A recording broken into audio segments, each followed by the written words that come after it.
विधानसभा सचिवालय आज तुम लोगों ने युवाओं को डराने के लिए, युवाओं को धमकाने के लिए एक नोटिफिकेशन जारी की, जिसमें तुमने लिखा कि अगर किसी ने विधानसभा सचिवालय द्वारा की गई भर्तियों के खिलाफ आवाज उठाने की कोशिश की, सोशल मीडिया पर बात करने की कोशिश की,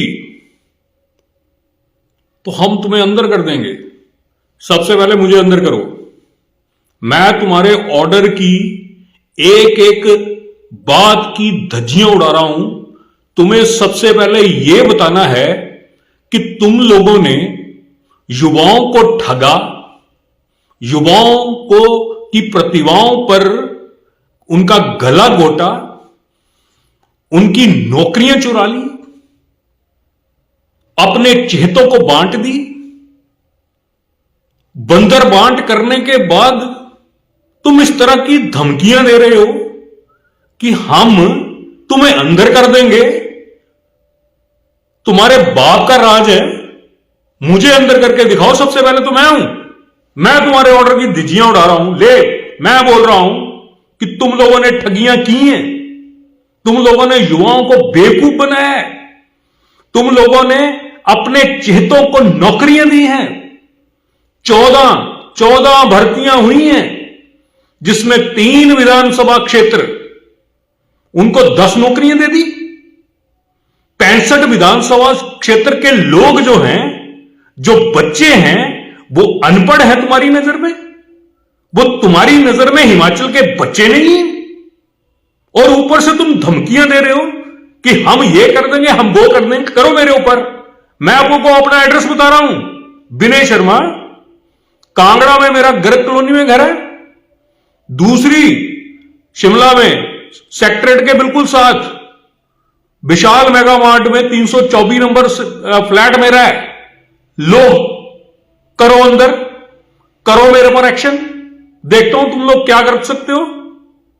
तुम लोगों के ऊपर जब भ्रष्टाचार के छींटे पड़े, जब सारे हिमाचल में तुम्हारी थू थू होने लगी और युवा जो हैं वो एकदम से भड़के और उन्होंने तुम्हारी जांच पर, जो तुम्हारी नीयत है, जो तुम्हारी खोटी नीयत है, जिसके तहत तुमने धांधलियां की, उन्होंने आवाज उठाना शुरू की, तो तुमने क्या कारण कर दिया?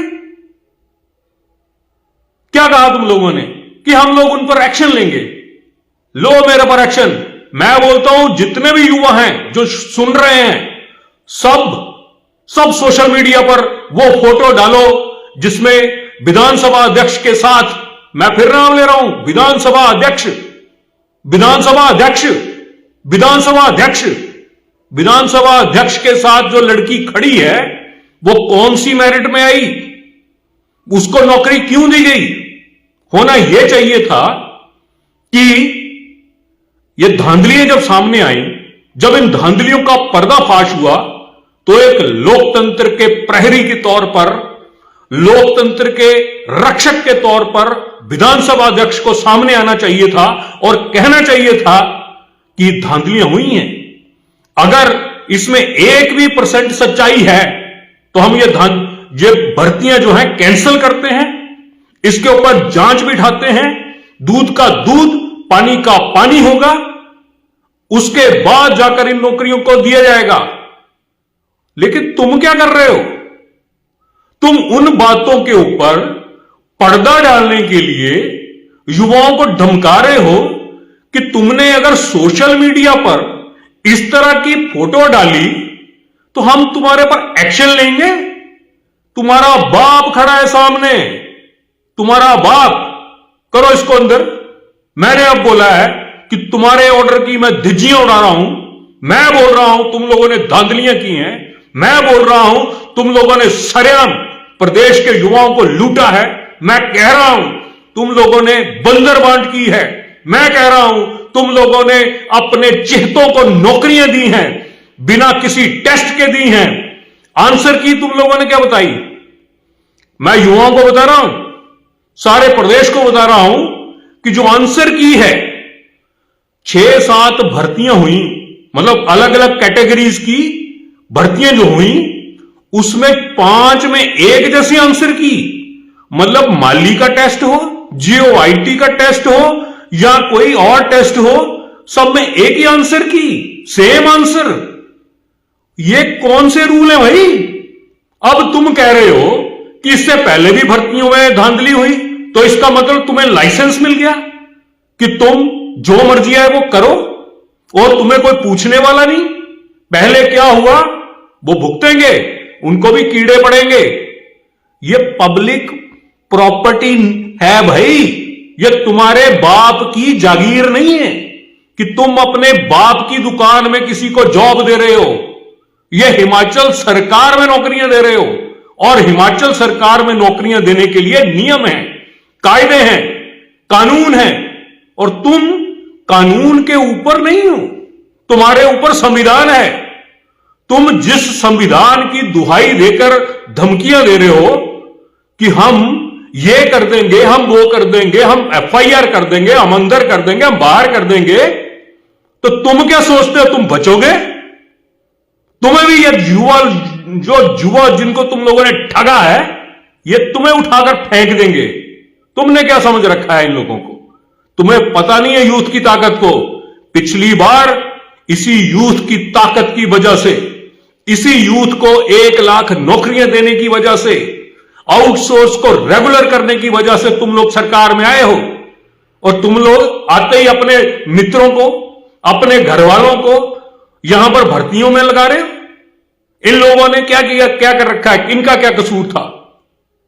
इन युवाओं ने दिन रात पढ़ाई की है, इन युवाओं ने दिन रात एक किया है, जिन युवाओं ने लाइब्रेरियों में दिन रात एक किया है, वो युवा टॉपर होने के बावजूद बाहर हैं और तुम्हारे चेते जो हैं वो अंदर हैं। क्या यह पारदर्शिता तुम ला रहे हो? तुम संविधान के ऊपर हो?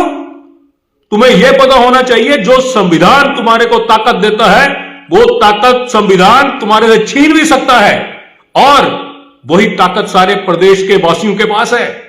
तुम संविधान से ऊपर नहीं हो।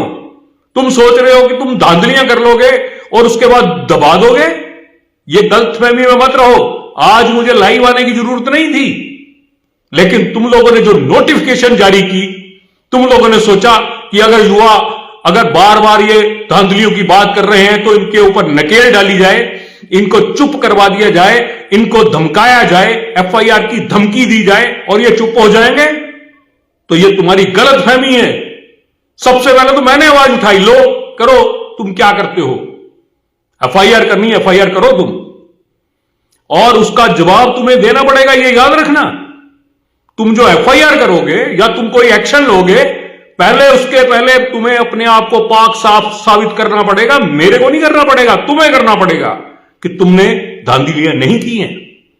किस मुंह से करोगे? मैं अपने लैपटॉप में, अपने टैब में वो सारे फोटो लेकर आया हूं और वो मैं फोटो दिखाना नहीं चाहता। सारे प्रदेश के युवाओं को पता है, सारे सोशल मीडिया पर ये जो युवा हैं, इन्होंने सबने, इन सभी युवाओं ने सोशल मीडिया के ऊपर उन लोगों की फोटो डाली है जो विधानसभा अध्यक्ष के साथ है, जो मुख्यमंत्री के पीए हैं, जो मुख्यमंत्री की पत्नी के ड्राइवर का बेटा है, जो विधानसभा अध्यक्ष के एरिया के अपनी पंचायत के लोग हैं, उनके साथ फोटो डाली हुई है। तो क्या यह धांधली नहीं है? ऐसा क्या हो गया कि जिन लोगों के साथ विधानसभा अध्यक्ष की फोटो है, माननीय मुख्यमंत्री की फोटो है, उन सबको नौकरियां मिल गई और प्रदेश के 70 लाख युवा जो हैं वो नालायक घोषित कर दिए गए। मुझे कई युवाओं ने कांटेक्ट किया, उन्होंने बोला सर हम गरीब घरों के हैं, हम लोगों ने बड़ी मेहनत से, बड़ी परिश्रम करके टॉप हासिल किया और नौकरियां कोई दूसरा ले गया। फिर तुमने क्या किया? नौकरियां तो अपने बंदों को दी, तुमने रिजल्ट तक डिक्लेयर नहीं किए। रिजल्ट तुमने रिजल्ट क्यों नहीं डिक्लेयर किए? तुमने फोन करके जो लोग सिलेक्ट हुए उन लोगों को कॉल किया, उनको ज्वाइनिंग दी ताकि लोग कोर्ट में जाएं तो वहां पर उनको स्टे ना मिले। तुम क्या सोच रहे हो? तुम कानून से ऊपर हो गए, तुमने कहीं ना कहीं गलती की होगी। यह मत सोचना चोर कितना भी बड़ा हो, अपने कोई ना कोई निशान छोड़ जाता है। वरना आज तक कोई चोर, कोई मर्डरर, कोई रेपिस्ट पकड़े ही ना जाते। सारे पकड़े जाते हैं, और जो नहीं पकड़े जाते उनको कीड़े पड़ते हैं, और तुम लोगों को कीड़े पड़ेंगे। विधानसभा सचिवालय, तुमने जो नोटिफिकेशन जारी की है कि हम ये कर लेंगे, हम वो कर लेंगे, मैं इसलिए तुम्हारे चैलेंज को लेकर आया कि तुमने चैलेंज दिया कि हां मैं ये कर लेंगे, हम वो कर लेंगे। सबसे पहले तो मैं आपका चैलेंज एक्सेप्ट करके आया हूं। इन युवाओं पर बात करना बाद में, पहले मेरे को अंदर करके बताओ, पहले मुझे अंदर करके बताओ, हिम्मत है तो। पर मैं तुम्हारे से एक बात बता रहा हूं, एक एक पाई पाई का हिसाब लिया जाएगा युवाओं द्वारा। तुम युवाओं को भड़काओ मत। तुमने नौकरियां अपने चेतों को देनी है तो एडवर्टाइजमेंट मत करो, उनसे फॉर्म मत भरवाओ, उनसे मेहनत मत करवाओ। उनको सीधा कहो कि 5 साल हमने अपने चेतों को नौकरियां देनी है, अपने पीओ को नौकरी देनी है, अपने ड्राइवर के बेटों को नौकरियां देनी है, अपने पार्टी के कार्यकर्ताओं को नौकरियां देनी है। तुम्हें नौकरियां नहीं देनी है जो मेहनत कर रहे हैं। तब बात समझ आती है, तब युवा मान लेगा कि हमें इन फॉर्म को भरने की जरूरत नहीं है, हमें दिन रात मेहनत करने की जरूरत नहीं है, क्योंकि इन्होंने सिलेक्ट कर लिए हैं। लेकिन तुम जब आई वॉश करने की कोशिश करोगे, इन लोगों को बेवकूफ बनाने की कोशिश करोगे, और अंदर खाते अपने लोगों को पहले सिलेक्ट करके बैठे होगे, तो फिर आवाज उठेगी, फिर आवाज उठेगी। ये लोकतंत्र है। लोकतंत्र में संविधान सबसे बड़ा है, तुम नहीं हो। और तुम्हारी ये गीदड़ भभकी वाली नोटिफिकेशन भी कुछ काम की नहीं है। आज मैंने धिज्जियां उड़ाई है, कल को युवा उड़ाने शुरू हो जाएंगे। तुम लोगों को पता नहीं है बांग्लादेश में क्या हुआ। बांग्लादेश के युवा सरकार के खिलाफ खड़े हो गए, सरकार को बाहर फेंका। उसकी प्रधानमंत्री, बांग्लादेश की प्रधानमंत्री दर दर की ठोकरें खा रही है इंडिया में, बाहर नहीं निकल सकती वो। उसको बाहर निकलना घर से मना है। वो पिछले कम से कम 6 महीने, एक साल से अपने घर में कैद बैठी है। तुम्हारा भी वही हाल होगा अगर इस तरह से लूट मचाने का काम किया तुम लोगों ने। और ये लूट ज्यादा दिन चलने वाली नहीं है। जिस दिन यूथ जाग गया, जिस दिन युवाओं को तुम्हारी असलियत सामने आने लग पड़ी, उस दिन तुम अपने दिन गिनना शुरू कर देना। तुम्हारे दिन खत्म होते जा रहे हैं। पहले तुम लोगों ने युवाओं को नौकरियों के नाम पे ठगा, और उसके बाद अंदर खाते अपने लोगों को लगाना शुरू कर दिया। तुम लोगों ने मजाक बना रखा है यार। ऊपर से धमकियां देते हो कि हम ये कर देंगे, हम वो कर देंगे, हम एफआईआर कर देंगे। कर एफआईआर।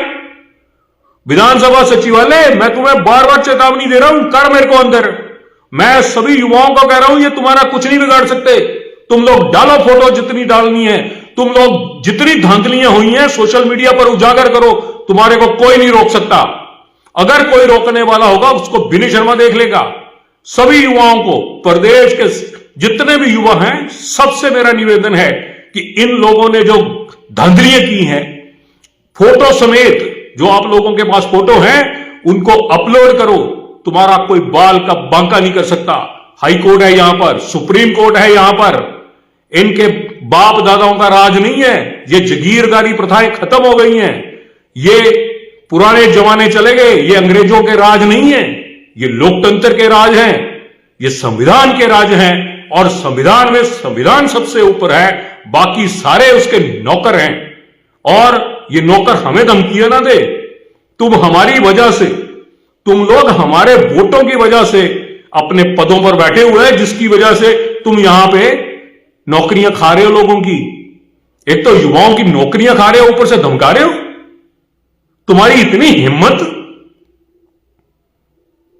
अब मैं सरेआम चैलेंज लेकर आया हूं कि मैंने 7:45 बजे मैंने सरेआम कहा था कि मैं लाइव आऊंगा, और लाइव आकर मैं सचिवालय को कहूंगा, देख भाई कितनी देर देखना है। सचिवालय के लोग मैं ज्यादा देर नहीं कर पाऊंगा लाइव, लेकिन फिर भी मैं तुम्हें कह रहा हूं मेरी वीडियो जो है वो ऊपर रहेगी, मैं इसको डिलीट नहीं करता। कई लोगों ने मुझे कहा ये डिलीट कर वो डिलीट कर, मैंने आज तक एक भी वीडियो मैंने डिलीट नहीं की। और मैं फिर कह रहा हूं ये तुम्हारे पास प्रूफ होगा। अब मैं इन युवाओं की तरफ से तुम्हें गालियां दूंगा, मन ही मन में दूंगा, तुम समझ जाओगे कि मैंने तुम्हें क्या गाली दी। देखता हूं तुम क्या करते हो। मैं चुप होऊंगा, बुदबुदा के गालियां दूंगा। इन युवाओं की तरफ से जो 13 लाख बेरोजगार हैं उनकी तरफ से तुम्हें गालियां दूंगा, और तुम जो करना है कर लो। ये सुनो गालियां तुम्हारे लिए।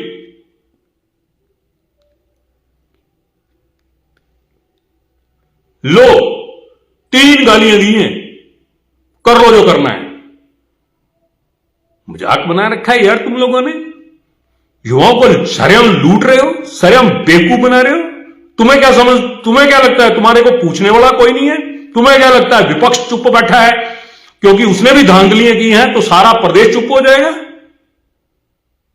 मैं सभी युवाओं से निवेदन करूंगा कि अपने अपने फेसबुक पेज पर जाएं, मेरी वीडियो को शेयर करें, और अगर वो नहीं करते तो अपने अपने वीडियो पर, अपने अपने पेज पर वो फोटो लोड करें जिसमें जो चाहते हैं, जिनको नौकरियां दी गई हैं, ताकि पूरे प्रदेश को पता लगे कि किस तरह से हिमाचल में बंदरबांट हो रही है, खुला खेल फर्रुखाबादी हो रहा है, ताकि सबकी नजरें खुलें।